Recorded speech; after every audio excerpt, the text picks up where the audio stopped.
This looks like a proprietary Sony backup, but it's actually just a zip file with a different name. Let's rename it to see what's inside. I'm Evan Brooks, Certified Support Engineer. Here's the trick. To quickly determine if the DBK file is recoverable, try opening it with a robust, universal file viewer. I'll provide a link to my tried and true software here and later on. The DBK extension has been registered globally as a member of the Mobile Device File Group. The Sony Ericsson mobile phone backup file provides the necessary schema for validation. The DBK file is a generic extension for a database backup file. When associated with WinRAR, it specifically denotes a proprietary backup of a RAR archive's internal structure or settings. Its purpose is restoration of configuration data. Developed by Eugene Rochal, WinRAR, the format is proprietary and usually contains plain text or binary data related to the WinRAR application settings.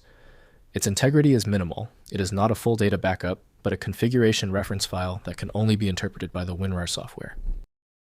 The DBK file originated with and is formally handled by WinRAR, developed by Eugene Rochal.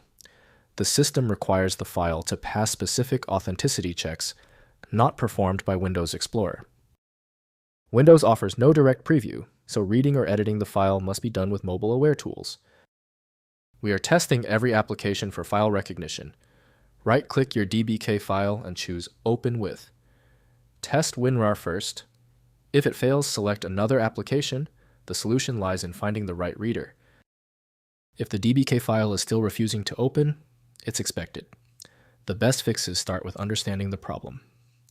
Before we move to the universal tool, here are the technical culprits behind the file failure. First, identify the creator. Determine if the file is a general database backup or a Sony PC companion phone backup. Next, restore with the original app. Use the specific database software or Sony PC companion to restore the file and its control files. Finally, open as zip. Make a copy of the file and rename the extension to zip.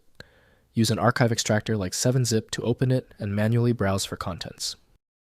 If all basic programs have failed their tests, the file requires system-level handling. I strongly recommend trying the Universal File Viewer platform. When the specialized tools failed, the problem is deeper. Your best option is a universal program like FileMagick. It handles hundreds of formats and can often access content, even when Windows cannot. You can download it at filemagick.com. Files like this can be a learning curve, but you nailed it. I appreciate the loyal subscribers. New viewers, please subscribe and welcome to the team.